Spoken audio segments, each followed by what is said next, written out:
ਅੱਜ ਤੱਕ ਦੀ ਸਭ ਤੋਂ ਜ਼ਿਆਦਾ ਸਨੋ ਇਨ ਟੋਰਾਂਟੋ 3 2 1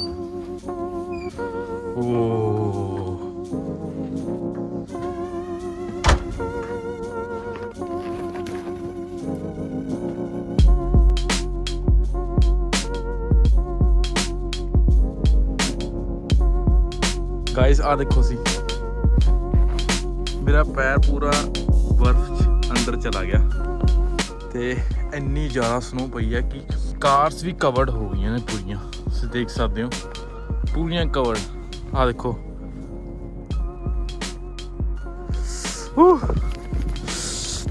ਬਹੁਤ ਜ਼ਿਆਦਾ ਠੰਡ ਹੋਈ ਪਈ ਹੈ। ਤੇ ਅੱਜ ਮੈਂ ਬਾਹਰ ਇਸ ਲਈ ਨਿਕਲਿਆ ਕਿਉਂਕਿ ਸਾਡੀ ਫਰੈਂਡ ਹਰਸ਼ਿਤਾ ਦਾ ਫੋਨ ਆਇਆ ਕੱਲ ਰਾਤੀ ਕਿ ਪਲੀਜ਼ ਮੈਨੂੰ ਕੱਲ ਕੰਮ ਤੇ ਛੱਡ ਆਇਓ ਕਿਉਂਕਿ ਮੇਰੀ ਕਾਰ ਨਹੀਂ ਚੱਲਣੀ ਰੋਡ ਤੇ। ਤੁਸੀਂ ਮੈਨੂੰ ਇੱਕ ਗੱਲ ਦੱਸੋ, ਇਹ ਸਾਡਾ ਘਰ ਹੈ ਤੇ ਇਹ ਦੂਜੀ ਸਾਈਡ ਘਰ ਹੈ, ਰੋਡ ਕਿਸ ਸਾਈਡ ਹੈ? ਮੈਨੂੰ ਰੋਡ ਨਹੀਂ ਕਿਤੇ ਦਿਖ ਰਹੀ, ਮੈਨੂੰ ਕਿਤੇ ਰੋਡ ਨਹੀਂ ਦਿਖ ਰਹੀ ਗਾਇਸ। ਜਿੱਥੇ ਮੈਂ ਖੜਾ ਇੱਥੇ ਇਹ ਰੋਡ ਹੈ, ਸਾਰੀ ਕਵਰਡ ਹੈ ਸਨੋ ਨਾਲ। ਦੇਖੋ ਸੀ ਇੰਨਾ ਤਗੜਾ ਤੂਫਾਨ ਆਇਆ। ਮੈਂ ਫਸਟ ਟਾਈਮ ਐਕਸਪੀਰੀਅੰਸ ਕੀਤਾ ਹੈ ਕੈਨੇਡਾ ਵਿੱਚ ਲਾਈਟ ਭੱਜੀ ਦਾ। ਪਹਿਲੀ ਵਾਰ ਲਾਈਟ ਭੱਜੀ ਹੈ ਕੈਨੇਡਾ ਵਿੱਚ, ਜਿੰਨੇ ਸਾਲ ਮੈਨੂੰ ਹੋਏ ਆ 3 ਸਾਲ ਆਏ ਨੂੰ। ਮੈਂ ਸੋਚਿਆ ਤਾਂ ਸੀਗਾ ਆਪਣੀ ਕਾਰ ਤੇ ਛੱਡ ਕੇ ਆਵਾਂ, ਲੇਕਿਨ ਇਸ ਕਾਰ ਤੇ ਸਨੋ ਤਾਰਦਿਆਂ ਮੈਨੂੰ ਬਹੁਤ ਟਾਈਮ ਲੱਗ ਜਾਣਾ। ਅਲੋਏ ਵੀਲ ਤੱਕ ਕਵਰਡ ਹੋਏ ਪਏ ਆ ਤੇ ਹੋਪਫੁਲੀ ਰੋਡ ਸਹੀ। ਹੁਣ ਅੱਜ ਮੈਂ ਤੁਹਾਨੂੰ ਦਿਖਾਊਂਗਾ ਕੈਨੇਡਾ ਦੀ ਸਨੋ ਦੇ ਵਿੱਚ ਕਿੱਦਾਂ ਕਾਰ ਚਲਾਉਂਦੇ ਆ ਅਸੀਂ ਤੇ ਕਿਵੇਂ ਚਲਾਉਣੀ ਪੈਂਦੀ ਯਾਰ। ਬਹੁਤ ਔਖਾ ਹੈ ਯਾਰ। ਤੁਸੀਂ ਆਹ ਦੇਖੋ ਇਹ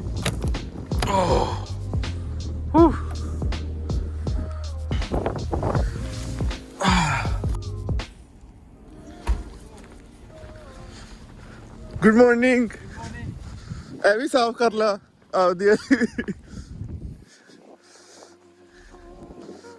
बुलडोजर आ गया। बुलडोजर नहीं, बुलडोजर नहीं, बुलडोजर नहीं हैगा, बुलडोजर स्नो क्लीनिंग वाला चिल मारदा अपनी जॉब च।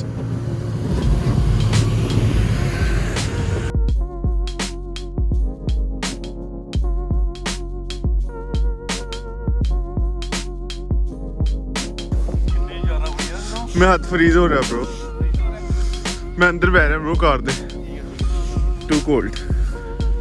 Good morning. ਕੈਨੇਡਾ 'ਚ ਜਦੋਂ ਵੀ ਅੰਦਰ ਬਹਿਣਾ ਗੱਡੀ 'ਚ ਪਹਿਲਾਂ ਇੱਦਾਂ ਬੂਟ ਝਾੜਨੇ ਆ, ਨਹੀਂ ਤਾਂ ਮੈਟ ਹੋ ਜਾਂਦੇ ਬਹੁਤ ਜ਼ਿਆਦਾ ਫਕਿੰਗ ਗਿੱਲੇ। ਆ ਦੇਖ ਲਓ ਸੀਟ ਦਾ ਹਾਲ ਕੀ ਕੀਤਾ ਇਹਨੇ। ਤੂੰ ਕਰਨੀ ਡਰਾਈਵ? तू कर ली। ਅੱਛਾ ਓਕੇ चल फिर कब चलिए। हाय गाइस ब्रो, मैं हाई नहीं की थी ना, मैं यहाँ सुता हुआ, मतलब तुम इंट्रोड्यूस नहीं कराएंगा? इंट्रोड्यूस ਹੁਣ ਤੈਨੂੰ ਪਤਾ ਹੀ ਹੈ, ਹੁਣ ਤੂੰ ਪਪੂਲਰ ਹੋ ਗਿਆ ਬੜਾ ਜ਼ਿਆਦਾ। ਓਹੋ ਚੱਲਦੀ ਗੱਡੀ ਭੱਜ ਰਹੀ ਹੈ ਉਹੀ ਥੋੜੀ ਯੱਟ ਨੇ ਫੋਰਵਰਡ ਲਈ ਹੈ। ਮੇਰਾ ਦਿਲ ਕਰ ਰਿਹਾ ਮੈਂ ਤੇਜ਼ ਜਿਨੀ ਸਨੋ ਤੇ ਮਾਰਾਂ ਗੱਡੀ। ਹੈ ਮੈਂ ਉਤਰਾਂ ਮੜਾ ਕਿਉਂ? ਹਾਂ ਉਧਰ ਸ਼ਾਟ ਲੈ ਹਾਂ ਆਰਾਮ ਨਾਲ ਮਾਰੀ ਠੀਕ ਹੈ। ਹੋਰ ਕਿਤੇ ਕਿਸੇ ਹੋਰ ਘਰ ਦੇ ਅੰਦਰ ਵੜਦੇ। ਚੱਲ ਚਾਬੀ ਮੇਰੇ ਕੋਲ ਰਹਿ ਗਈ। ਸੌਰੀ ਆ ਸਟੰਟ ਮਾਰਨ ਲੱਗਿਆ ਹੁਣ। ਹਲੋ ਸਟੰਟ ਦੇਖੋ ਇਹਦਾ।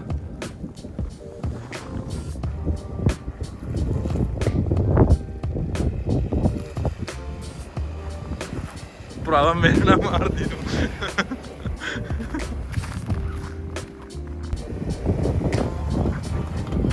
ਹੈ ਗੁੜ ਕਰਦੀ ਕਾਰ। ਚੱਲ ਬਹੁਤ ਹੋ ਗਏ ਸਟੰਟ ਤੇਰੇ, ਚੱਲੀਏ ਹੁਣ। ਸਟੰਟ ਮੇ ਐਕਸ਼ਨ ਵਾਲੇ ਲੱਗੇ ਬਹੁਤ ਜ਼ਿਆਦਾ। ਉਹ ਮੈਂ ਡਰ ਗਿਆ ਸੀਗਾ ਬ్రో, ਮੈਂ ਸਟੰਟ ਬਹੁਤ ਜ਼ਿਆਦਾ ਐਕਸ਼ਨ ਵਾਲੇ ਤਾਂ ਲੱਗ ਰਹੇ। ਮੈਨੂੰ ਤਾਂ ਬਹੁਤ ਜ਼ਿਆਦਾ ਡਰ ਲੱਗਾ ਸੀਗਾ। ਬਹੁਤ ਸਾਰਾ ਮਾਰੇ ਸਟੰਟ ਤੋਂ ਸੱਚੀ। ਦੁਨੀਆ ਦੇਖਣ ਲੱਗੀ ਉਹ ਸਾਰੀ। ਮੈਨੂੰ ਫਾਸਟ ਐਂਡ ਫਿਊਰੀਅਸ ਚ ਆਇਆ ਲੱਗਾ। ਹਾਂ ਬਹੁਤ ਜ਼ਿਆਦਾ। ਮੈਨੂੰ ਤਾਂ ਡਰ ਲੱਗ ਸੀ ਮੇਰੇ ਵਿੱਚ ਨਾ ਮਾਰ ਦੇ ਕਿਤੇ ਉਹ। ਔਰ ਕਰਦੇ ਫੋਨ ਕੇ ਪਹੁੰਚੇ ਨਾ ਲੈ ਸੀ। ਆਹੋ ਕਰਦਾ ਮੈਂ।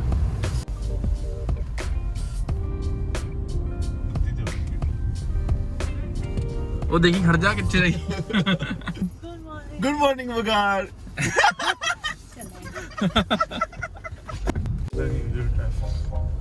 18 ਹੋ ਗਏ। ਥੋੜਾ ਆਰਾਮ ਨਾਲ ਚਲਾ ਕੇ ਦੇਖੀ ਆਲ ਵੀਲ ਡਰਾਈਵ ਤੇਰਾ ਆਉਣਾ ਯੈਸ ਤੂੰ ਉਹਨਾਂ ਨੂੰ ਫੀਚਰ ਵੀ ਦੱਸ ਦੇਣਾ, ਮੈਨੂੰ ਪਤਾ ਕਿੰਨੇ ਮੈਸੇਜ। ਹਾਂ ਮੈਂ ਦੱਸਤਾ ਸੀਗਾ ਆਲ ਵੀਲ ਡਰਾਈਵ ਫੀਚਰ ਆ, ਸਾਰੇ ਚਾਰੇ ਟਾਇਰ ਘੁੰਮਦੇ ਨੇ ਜਿਵੇਂ ਥਾਰ ਦੇ ਹੁੰਦੇ ਨੇ। ਘੁੰਮਦੇ ਤਾਂ ਚਾਰੇ ਦੇ ਸਾਰੇ ਦੇ ਚਾਰੇ। ਮਤਲਬ ਕਿ ਵਰਕ ਸਾਰੇ ਹੁਣ ਮੈਂ ਕਿਵੇਂ ਐਕਸਪਲੇਨ ਕਰਾਂ, ਮੈਨੂੰ ਮੈਕੈਨੀਕਲੀ ਇੰਨਾ ਸਮਝਾਉਣਾ ਨਹੀਂ ਆਉਂਦਾ।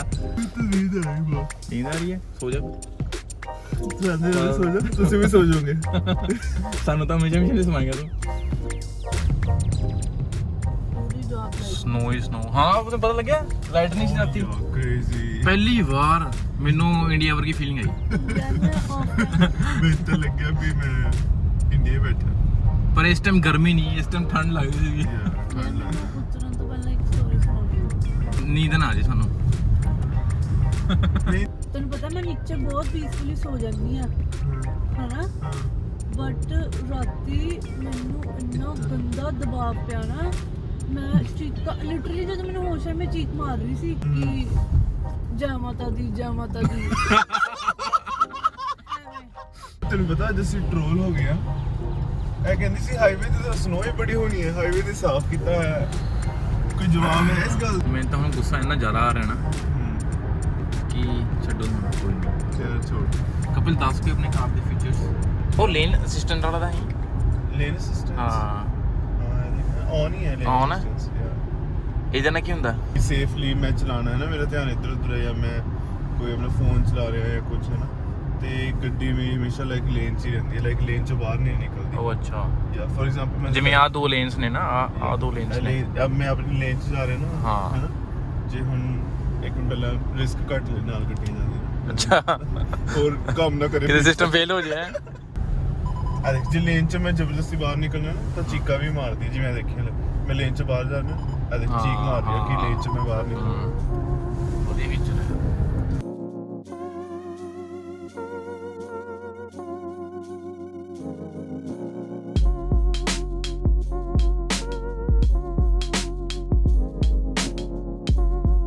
ਬਾਏ ਇੰਨਾ ਵੱਡਾ ਰਿਸਕ ਲੈ ਕੇ ਬਹੁਤ ਜ਼ਿਆਦਾ ਬਹੁਤ ਵੱਡਾ। Would you like to drive, bro? ਹਾਂ ਮੈਂ ਟਰਾਈ ਕਰੂੰਗਾ। ਤੇਰੇ ਵਲੌਗਿੰਗ ਦੇ ਚੱਕਰਾਂ 'ਚ I have to drive. Let's go. ਜਿੰਨੇ ਵੀ ਟੀਮ ਹੋਟਲ ਲੱਗੇ ਨਾ, ਮੈਂ ਤੁਹਾਨੂੰ ਰਿਕੁਐਸਟ ਕਰਦਾ Please. ਜੇ ਤੁਸੀਂ ਪਿਆਰ ਨਾਲ ਵਧੀਆ ਬਣਾ ਦੋਗੇ ਨਾ ਤਾਂ ਦੂਜੇ ਬੰਦੇ ਦਾ ਵਧੀਆ ਨਿਕਲ ਜੂਗਾ ਦਿਨ। ਮੇਰੀ ਕਾਫੀ is so freaking ਮਿੱਠੀ. It's not double, it's 4/2. ਹੁਣ ਸਾਡਾ ਜੀ ਨਹੀਂ ਕਰਦਾ ਉਹਨੂੰ ਜਾ ਕੇ ਦੁਬਾਰਾ ਕਹੀਏ ਕਿ ਬਈ ਤੂੰ ਹਨਾ ਕੀ ਕੀਤਾ। ਮੈਂ 2-3 ਵਾਰੀ ਇਦਾਂ ਕੀਤਾ ਕਿ ਮੈਂ like what the hell are they doing? ਫਿਰ ਮੈਨੂੰ ਇਹ ਹੀ ਕਹਿੰਦਾ ਕਿ ਯਾਰ ਤੂੰ ਉਹਦਾ ਦਿਨ ਖਰਾਬ ਕਰਤਾ। I'm like, are you kidding me? Also there's one breaking news saying breaking news ਇਹ ਹੈ ਕਿ ਇਸ ਵਾਰ 13 ਫੈਬਰੂਰੀ ਨੂੰ ਜਿਹੜੇ PR ਦੇ ਪੁਆਇੰਟਸ ਗਏ ਆ ਉਹ ਸਿਰਫ ਔਰ ਸਿਰਫ 75 ਗਏ ਆ, ਜਿਹੜਾ ਕਿ that's impossible. ਐ ਯਕੀਨ ਹੀ ਨਹੀਂ ਆਉਂਦਾ 3 ਦੇ ਵਿੱਚ PR ਮਿਲੀ ਹੈ। Yeah, actually. ਲਿਟਰਲੀ ਨਹੀਂ। So ਉਸ ਦਿਨ 27,300 ਐਪਲੀਕੇਸ਼ਨਸ ਅਪਰੂਵ ਹੋਈਆਂ PR ਦੀਆਂ, ਔਰ ਲਿਟਰਲੀ ਜਿਨ੍ਹਾਂ ਨੇ ਵੀ ਆਪਣੀ ਫਾਈਲ ਲਗਾਈ ਹੋਈ ਸੀ everybody got an approval and an invitation for their permanent residence. Afsos, I would not like to disclose what's going on with our PRs, but then someday we're gonna get PR too. Kapil ਵੈਸੇ ਇੱਕ vlog ਨਾ, ਇੱਕ ਮਤਲਬ ਮੇਰੇ ਖਿਆਲ ਨਾਲ debate ਇਹ ਵੀ ਹੋਣੀ ਚਾਹੀਦੀ ਹੈ ਕਿ ਜਿਵੇਂ ਸਾਰੇ ਲੋਕੀ ਸੋਚਦੇ ਆ ਕਿ ਬਈ ਆਪਾਂ ਕੈਨੇਡਾ ਅੱਜ ਹੀ ਹਨਾ ਤੇ ਆਪਣੀ ਲਾਈਫ ਸਕਸੈਸਫੁਲ ਹੋ ਜੂਗੀ, No. ਤੇ ਹਾਂ ਇਹ ਆਪਾਂ ਨੂੰ ਪਤਾ ਨਾ, ਲੇਕਿਨ ਆਪਾਂ ਨੂੰ ਇੱਕ ਵਲੌਗ ਬਣਾਉਣਾ ਚਾਹੀਦਾ ਵੀ ਜਿਹੜਾ ਆਪਣਾ ਪੁਆਇੰਟ ਆਫ View ਆਪਾਂ ਨੂੰ ਲੋਕਾਂ ਸਾਹਮਣੇ ਰੱਖੀਏ। ਸਾਰਿਆਂ ਨੂੰ ਇਹੀ ਰਿਕੁਐਸਟ ਕਰਦਾ ਕਿ ਆਪਣਾ ਪੈਸ਼ਨ ਲੱਭੋ ਕਿਸੇ ਚੀਜ਼ ਦੇ ਵਿੱਚ ਹਨਾ। ਇੱਥੇ ਮੈਨੂੰ passionate about ਹਾਂ, something. ਕਿਉਂਕਿ ਮੈਨੂੰ ਵੀ ਬਹੁਤ ਸਾਰੀ ਰਿਸਪੌਂਸਿਬਿਲਿਟੀਜ਼ ਨੇ, ਮੈਂ ਜੌਬ ਕਰਨੀ ਹੁੰਦੀ ਹੈ ਨਾ, PR ਵੀ ਲੈਣੀ ਹੈ ਤੇ ਫਿਰ ਉਸ ਤੋਂ ਬਾਅਦ ਫਿਰ ਵਲੌਗਿੰਗ ਵੀ ਸਾਈਡ ਬਾਈ ਸਾਈਡ ਕਰਨੀ ਹੈ, ਉਹਦੇ ਕਰਕੇ ਵਲੌਗਿੰਗ ਥੋੜੀ ਜਿਹੀ ਡਿਲੇ ਹੋ ਜਾਂਦੀ ਹੈ, ਲੇਕਿਨ ਮੈਂ ਟਰਾਈ ਕਰਦਾ ਹੁੰਦਾ ਕਿ ਮੈਂ ਪਾਈ ਜਾਵਾਂ ਹਨਾ ਰੈਗੂਲਰਲੀ, ਬੰਦ ਨਾ ਕਰਾਂ। ਇਸੇ ਕਰਕੇ ਮੈਂ ਤੁਹਾਨੂੰ ਕਹਿੰਦਾ ਪੈਸ਼ਨ ਲੱਭੋ, ਤੇ ਮੇਰੇ ਵਾਂਗੂ ਕਪਿਲ ਦਾ ਵੀ ਬਹੁਤ ਵਧੀਆ ਪੈਸ਼ਨ ਹੈ ਇੱਕ, ਉਹਨੇ ਨਵਾਂ YouTube ਚੈਨਲ ਸਟਾਰਟ ਕੀਤਾ ਆਪਣਾ, ਠੀਕ ਹੈ, ਤੇ ਉਹਦੇ ਪੈਸ਼ਨ ਨੂੰ ਦੇਖਣ ਲਈ ਤੁਸੀਂ ਉਹ ਮੈਂ ਲਿੰਕ ਸ਼ੇਅਰ ਕਰ ਦੂੰਗਾ ਚੈਨਲ ਦਾ, ਤੁਸੀਂ ਜਾ ਕੇ ਜ਼ਰੂਰ ਚੈੱਕ ਕਰਿਓ।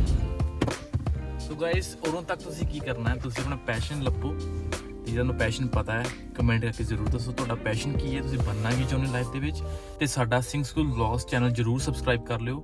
ਬੈਲ ਆਈਕਨ ਨੂੰ ਜ਼ਰੂਰ ਕਲਿੱਕ ਕਰ ਦਿਓ ਕਿਉਂਕਿ ਅਸੀਂ ਨੈਕਸਟ ਵਲੌਗ ਲੈ ਕੇ ਆ ਰਹੇ ਹਾਂ ਇਨਫੋਰਮੇਸ਼ਨ ਵਾਲੇ ਤੇ ਤੁਹਾਨੂੰ ਮਿਲਦੇ ਆ next time see you take care bye bye